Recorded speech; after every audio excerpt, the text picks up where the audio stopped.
युवकांचा हा काव्यसंमेलन सोहळा, या सोहळ्यानिमित्त मी डॉक्टर वर्षा मुस्कर आपल्या या ठिकाणी सुंदर अशी कविता या ठिकाणी मी सादर करणार आहे।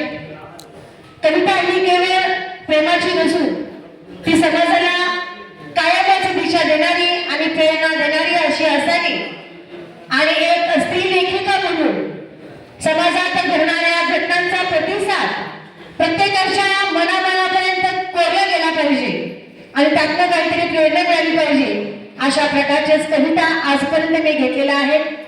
तर आपण सगळेजण ज्ञानी आहात आणि आताच उदगीरमध्ये तालुका उदगीर जिल्हा लातूर तर लातूरच्या जवाहर विद्यालय नगरामध्ये एका छोट्याशा मुलीचा अमानुष असा छळ करून या ठिकाणी तिचा घातपात केला आणि त्या संदर्भात मी कविता या ठिकाणी लिहिलेली आहे।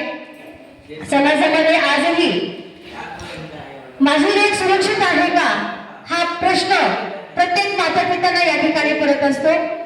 म्हणून ही घटना घडल्यानंतर अनुष्का किरण पाटोळे या जवाहर नवोदय विद्यालयामध्ये स्पर्धा परीक्षेच्या माध्यमातून त्या मुलीने पहिला नंबर मिळवला आणि त्याच शाळेने या मुलीला छळ करून मारलं आणि आजही ती आत्महत्या अख्ख्या लातूरमध्येच नव्हे तर अख्ख्या महाराष्ट्रामध्ये गुंजत आहे।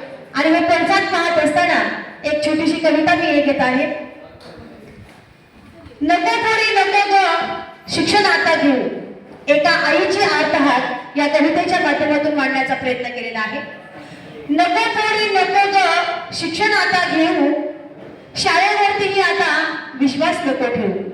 नको पोरी नको ग शिक्षण आता घेऊ, शाळेवरती आता विश्वास नको ठेवू। आज वाटतं मला की तुला शाळेत न पाठवलेलंच बरं, आज वाटतं मला की तुला शाळेत न पाठवलेलंच बरं, आखरी चव्हाट्यावर आणल्यापरीस तुला घरातच पडलेलं बरं, तुला घरातच पडलेलं बरं। कुठली रीत आहे ग, कुठली रीत आहे ग 9 महिने पोटात आणि तुला जपायचं, कुठली रीत आहे ग 9 महिने तुला आणि आमच्या पोटात जपायचं। आपल्या समाजातीलच या कुत्र्यांनी तुला फाडून फाडून खायचं, आपल्या समाजातील कुत्र्यांनीच तुला फाडून फाडून खायचं। किती दुर्दैव ग पोरी तू पोरगी म्हणून जन्माला आलीस, किती दुर्दैव ग पोरी तू पोरगी म्हणून जन्माला आलीस।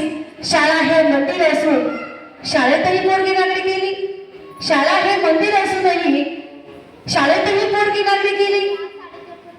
कुठलीच लेक सुरक्षित नाही ग, कुठलीच लेक सुरक्षित नाही ग सावित्री जिजाऊ रमाईच्या या देशात, कुठलीच लेक सुरक्षित नाही ग सावित्री जिजाऊ रमाईच्या देशात। न्याय देवता पण आगळी झालीये बघ, आरोपी मात्र फिरतात मोकाट, आरोपी मात्र फिरतात मोकाट। माफ कर पोरी मला, एक आई म्हणते आपल्या मुलीला, माफ कर पोरी मला, आता तुला न शिकवलेलंच बरं, शिक्षण क्षेत्रातही आता बदलून गेले ग वारं सारं, बदलून गेले ग वारं सारं। तुला शिकवून मोठं करण्यासाठी, तुला शिकून मोठं करण्यासाठी या दुनियेशी मी लढले, तुला शिकून मोठं करण्यासाठी मी साऱ्या या दुनियाशी लढले।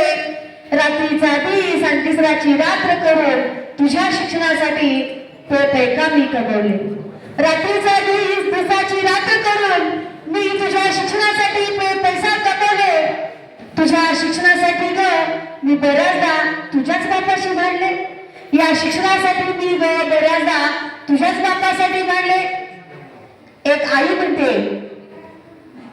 एक वेळ बरं झालं पोरी, एक वेळ बरं झालं असतं पोरी, तुला माझ्या हातानेच माझ्या गर्भात चिरडलं असतं तर। एक आई म्हणते आपल्या मुलीला बरं झालं असतं पोरी, तुला माझ्याच हाताने गर्भातच कोरलं असतं, निदान मी माझ्या डोळ्याने पाहिलं नसतं ग या नीच या वासनाधीन या नराधमाने तुला ठेवलेलं। अगं निदान मी पाहिलं तरी नसतं ग या नीच वासनाधीन नराधमांनी तुला ठेवलेलं।